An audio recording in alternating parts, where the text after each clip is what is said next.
Hello everyone, welcome to our debate. Today's motion is emotion have a rightful place in critical thinking. I'm Khai, your moderator today. My role is to guide today's debate and keep the flow smooth and ensure that both sides present their arguments clearly and fairly.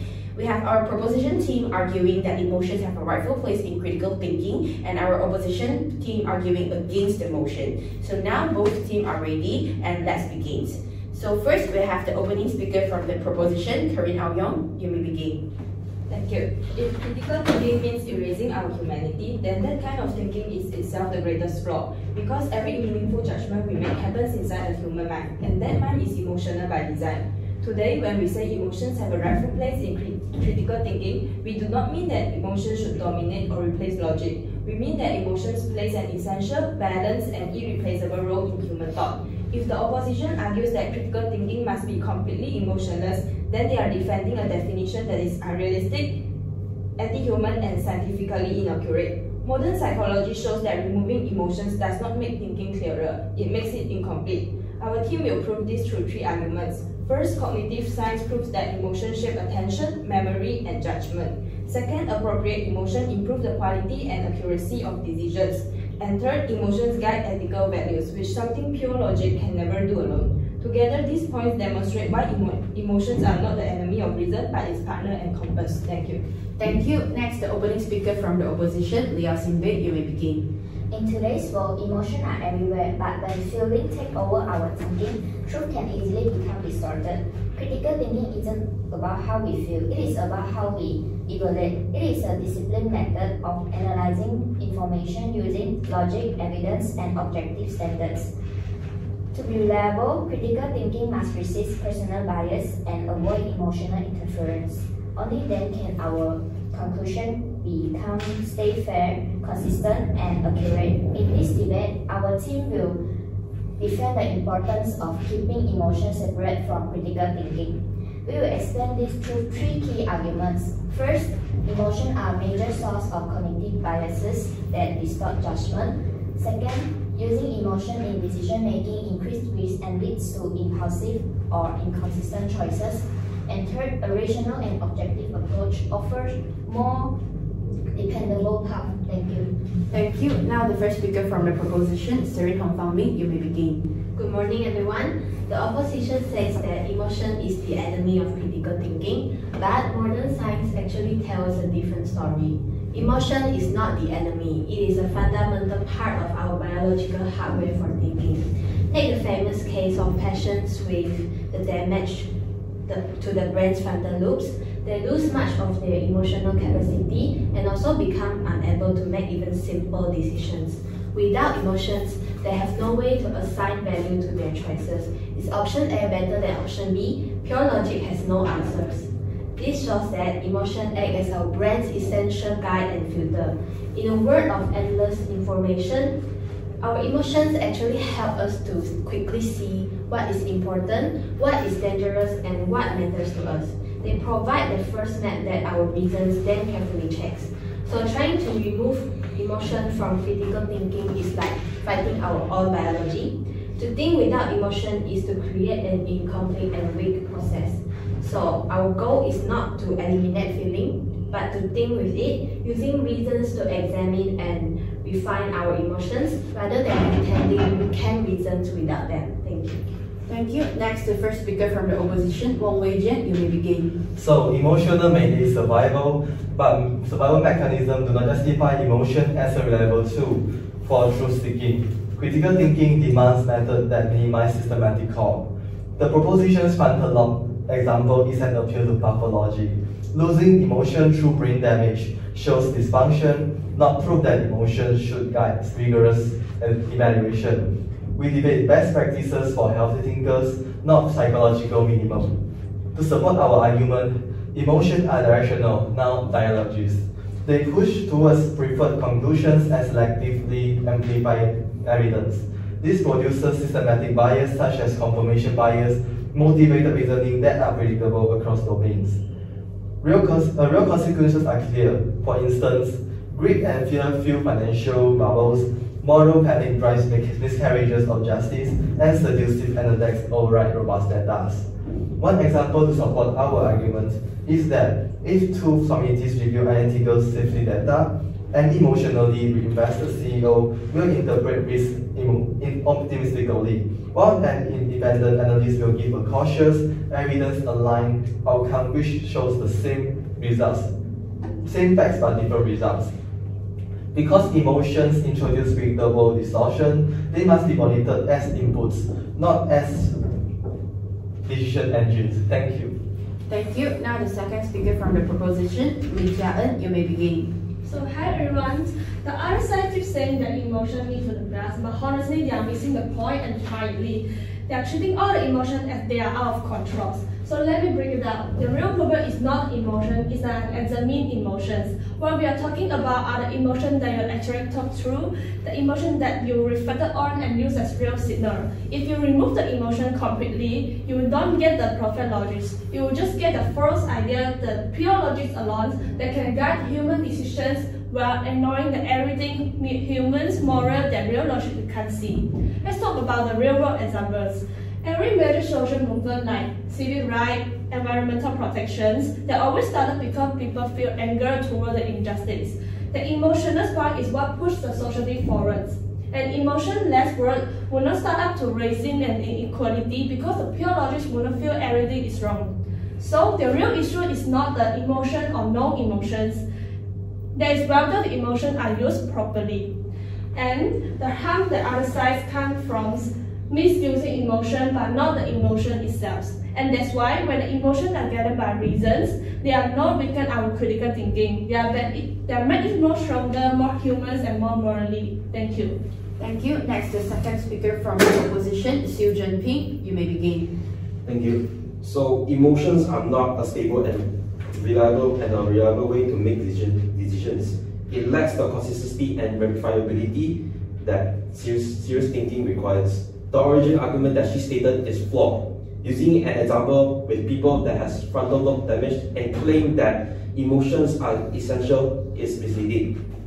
It's a pathology argument, not a realistic standard for healthy people. We're talking about what's best for humans who are functioning normally, not just what allows survival. For someone that is in good mental health, the goal shouldn't be to rely on raw feelings, but to rise above them and refine them. And in practice, relying on emotions is extremely risky. For example, your mood can wildly swing and change depends on how you interpret the exact same facts. Hence, when feelings guide your reasoning, there is no stable standard to check against. More concretely, the emotional waves of greed and fear have repeatedly driven bubbles and crashes in the financial market. So even if someone argues for examining emotion, in reality it's very hard to control. It can easily become biased, and that undermines critical thinking. A sound decision-making system ought to rest on reason, not on ever-shifting feelings. Thank you. Thank you. Now we move to rebuilders. Let's invite the rebuilder speaker from the proposition, Aric Sheng. You may begin. Good morning. The opposition says emotion only cause problem, but they mix up emotion with being irrational. Anger can lead to violence, yes, but anger also led Martin Luther King Jr. to fight for civil rights. The difference is not removing emotions, but guiding it with reason. Emotion gives energy, reasons give direction. Without emotion, there is no drive for change.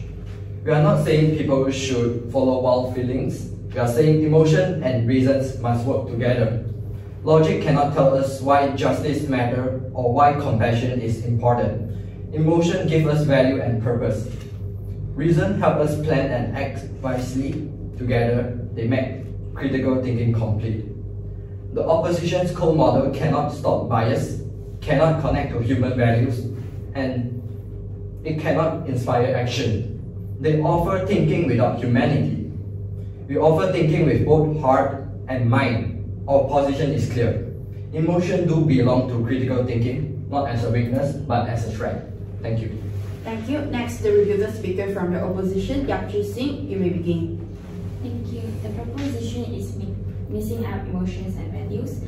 Caring for people is a value, but critical thinking is a skill that must stay calm and clear.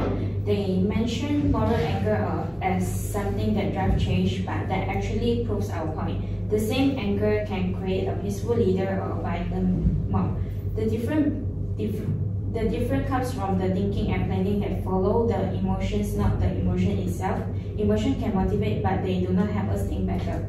We are not just saying people should be emotionless. We are saying emotion should not make the final decision. A better way is to use both reason and empathy. Empathy helps us understand others, and reason helps us choose the best action. Emotion should guide us with information, but logic and evidence should lead the decision. This way, our choice becomes more fair, steady, and less biased. This debate shows three problems with relying on emotions. They create bias, they change quickly, and they are reaction, not thinking tools. Critical thinking needs to be stable and objective. Emotions can be a part of the process, but they should not lead it. Our message is simple: understand people with empathy, but make decisions with reason. That is how we keep critical thinking strong and reliable. Thank you. Thank you. And now the final speaker from the proposition, Ning, you may begin. The core conflict today is simple. Should we weaken the standard of critical thinking just to make it feel more complete? The opposition says the emotion must stay out because they distract us. But our team argues that this view is unrealistic and it knows how the human mind actually works. Emotion is not a random situator. It is a part of our biological system for thinking. Without emotion, our brain cannot assign value, make decisions, and care about the impact of decision. We have shown that emotion, when used together with logic, guide attitude, support ethical argument, and make decisions more human. This doesn't lower the standard of critical thinking, it strengthens it. We are not choosing emotion over reason. We are choosing a balanced partnership between both. In this world that needs clear thinking and comparison, we need to defend a system of critical thinking that is rational, human, and responsible, instead of pretending that emotion have no right place in our minds. Thank you. Thank you. Finally, the last speaker from the opposition, Leong, you may begin. So the core conflict today is, should we lower the gold standard of critical thinking in the name of being more complete? The proposition case asks us to do exactly that, to accept a non-destructor into a process designed for objectivity. The proposition is asking us to relax the standard and give emotional an official role, even though we know it pulls us away from fact. When emotional takes charge, it doesn't just influence our judgment, it pushes us away from the truth. And our mood swing, but reality does not. Saying emotional should guide through just because it is in our mind is like letting our mistake lead the way. We are not asking anyone to be cold. We are saying let reason lead the analysis and let empathy guide how we treat people. And to keep critical thinking reliable, we must keep a clear line between what we feel and what we conclude. So in conclusion, this is why emotional do not have a rightful place in critical thinking. Thank you. Thank you to both teams for presenting their well-structured and passionate arguments. Today, we have seen two perspectives on the role of emotion in critical thinking, and the proposition argued that emotions are an essential part of human connection, guiding attention, ethical judgment, and moral action. They emphasize that when combined with reason, emotions strengthen decision-making rather than weaken it. And the opposition, on the other hand, stressed that emotions are unpredictable, prone to bias, and can distort judgment. They argue that critical thinking must remain objective and evidence-based, using empathy only as supplementary guidance rather than a driver of decision. With all points now delivered, it is up to the judges and audience to determine which team argued their case more convincingly. And thank you for everyone for your attention, and well done to all speakers for a thoughtful and respectful debate. Thank you.